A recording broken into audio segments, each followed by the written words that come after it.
Hey folks, Keith McGowan here, the Outboard Dad, here to help you have a better boating experience. Today, we're going to continue on with our Mercury. A lot of people have been asking about it. We got away from it for a week or so here, working on some other lower units and other motors that guys want to pick up and want to have them running. So don't forget my used outboard motor buying guide. Any day now, this is going to be on Amazon. And when it is, you send me an email at keith@outboarddad.com with proof of purchase, and I will give you one free session of counseling on a motor maybe you're looking to buy, or a boat you're looking to buy, or maybe a motor you're working on you need some help with. So please like, subscribe, send me any comments that you have, and we look forward to hearing from you soon. So we kept this all covered up, kept everything nice and clean. We're just going to leave it covered up until we get our pistons set up. I'm not going to go through each one. We did do one of the pistons, so you saw the procedure.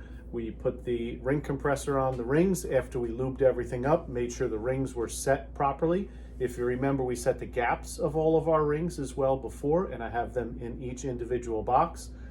Port side, lower, middle, top. Starboard side, lower, middle, top. They're all labeled, ready to go. So all I have to do now, you also saw me put the needle bearings in for all the wrist pins. So that's what we're going to do, is go through each one of these pistons, pop them all in one by one. You also saw me be sure that we had our rod caps lined up and make sure they were put back on the same way they came off, and make sure with our little pencil to make sure that it's not misaligned, because we want to make sure everything's lined up properly. And we also have our steel caged bearings for those as well. So I'm going to continue on with this. I'll video a little bit of it. I don't want to bore you guys. And then the next step will be cleaning up our crankcase cover. And you're going to see a special sealer that we put on there. It's a OMC makes it. It's used for Mercury, all different brands. And it is a red Loctite.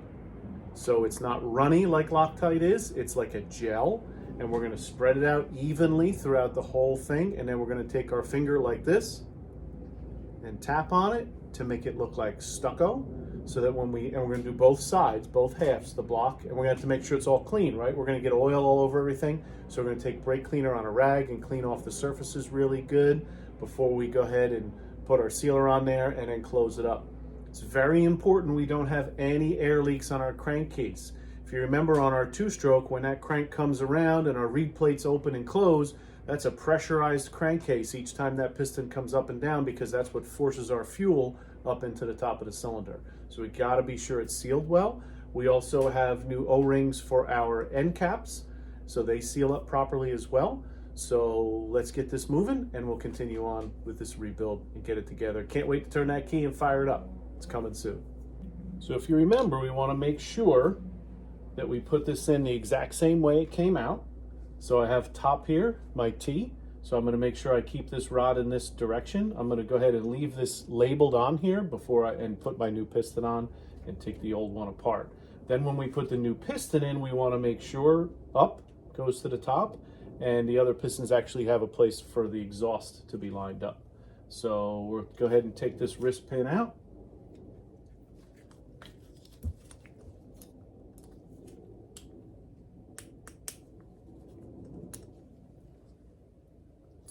Now, if you see, I do save them. I'll put them aside. This is the only piston that actually came out that was good and reusable, but we don't like to reuse wrist pins. They could get flexed and they don't hold all the way. You don't want one popping out.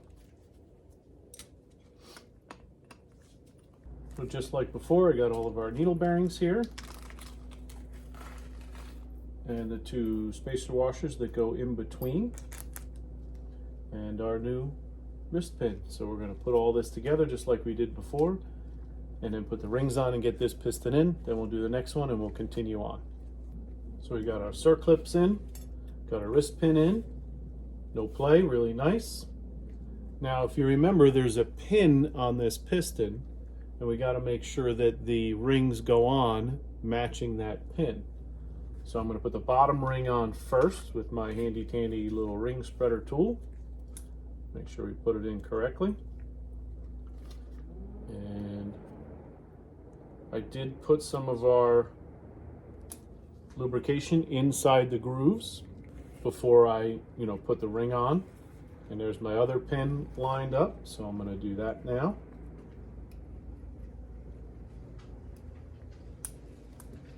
Probably the most difficult part of the process is getting these wrist pins in. They can be really tricky. So we're going to go ahead and lubricate this up really good. Make sure it's covered. Now there is a coating on these pistons that Vertex puts in, but still good to put an extra coating on it. Get our ring compressor on here. We're going to spread this open first.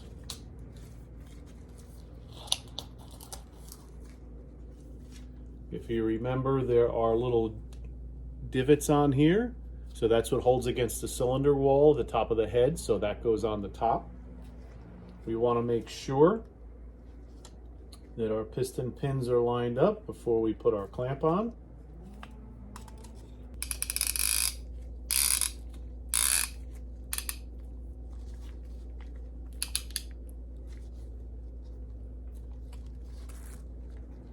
Now I'm going to make sure I take my rod cap off in the same way it needs to go. So this is my port middle. I have T here for the top of the engine. I'll double check and make sure I have exhaust. See on the top of the piston it says exhaust. So we make sure our exhaust is going in the proper direction, which it is not. So I'm assuming exhaust is up. It's not. Exhaust has to go down. So we have to pull this wrist pin out and change this. So it's always good to check that stuff. That's why you do it. You don't just slap stuff together. So now I'm going to take that wrist pin back out and all those needle bearings again. So yes, it's going to be a bit of a chore, but we're going to go ahead and do that to make sure this goes back in the same way that it came out.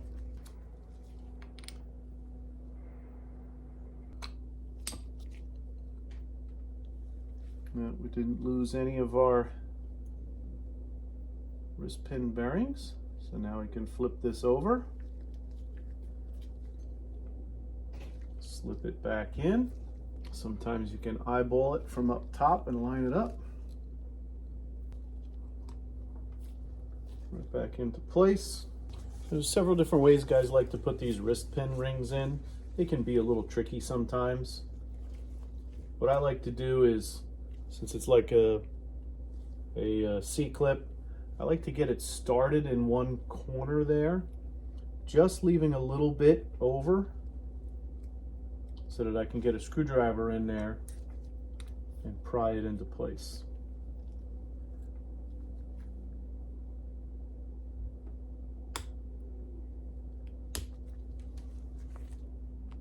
And give it the last little push. Make sure it's clipped all the way. Okay, flipped it around. We're going to double check again, make sure we're tight.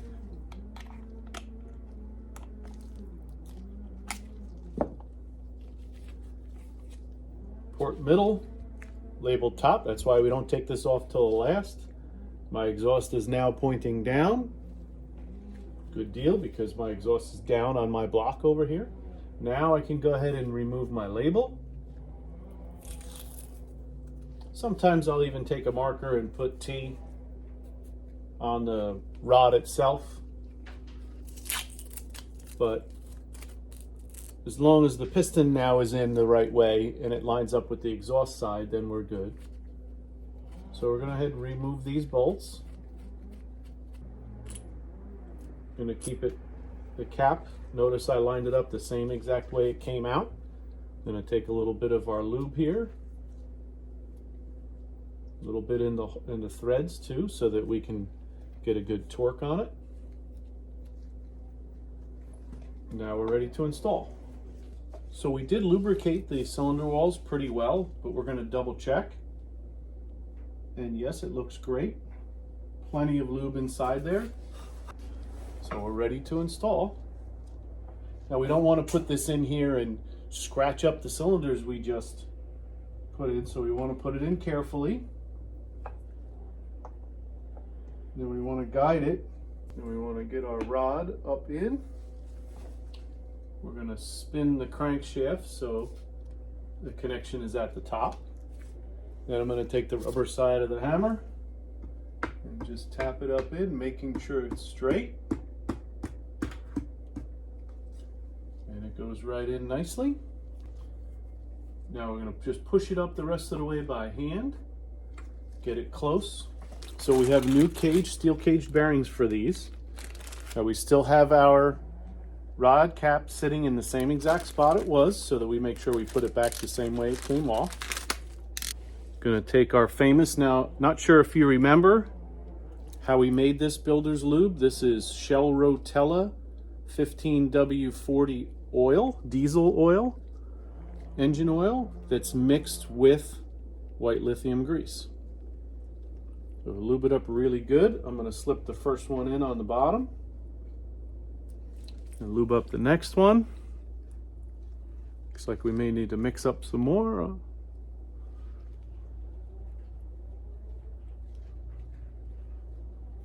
I'm trying to push it into the bearing too, so it's has plenty in there. Put that on the cap. Now we're going to take our rod cap, lubricate that. We're not going to reuse the bolts because we have new ones we're going to torque in here. So now this is going on the same exact way that the old one came off. So I can be sure my cap is lined up properly. And just by hand, just like that is enough most times. Then I can see the other side. Now I'm not going to torque it yet. What I am going to do is just give it a little, maybe 15 pounds, because that's like the first torque rating. Just a hair more than that maybe. Now I'm going to look at it even closer. There is a flat side right here. You can see it. Same thing on the opposite side. And I can take my pencil now and go over that. Again, I'm not torqued, but I am made sure I'm lined up. And it doesn't skip or stop. If it would stop, then I'd know there's an issue. Check on the other side. And that's good. So before I torque, I want to go ahead and rotate this, make sure everything is moving smoothly. Nothing's binding. Just give it a couple rotations. Now I am feeling a little bit of drag because it's dragging on the new cylinder walls, right? Our rings are squeezing against the cylinder walls. So that is the basics when it comes to installing your pistons. We're just going to continue this on with the last 4 pistons, and then we're going to get into cleaning so we can make sure we get any oils or grease off of the top so we can put our crankcase cover on. So please like, subscribe, send me any comments that you have, and we'll continue on with this project. After I get all the pistons in, then we'll show you how we're going to clean it all up. We're going to rotate it each time. We're going to make sure the bearings top and bottom are lined up the way they need to be. And then we're going to make sure our surfaces are clean, get that crankcase cover out, clean that up really good. Take a little emery cloth on that surface as well to make sure we have nice clean surfaces we made. So we look forward to seeing you out on the water. We're going to continue on with this project next, and you guys have a great day.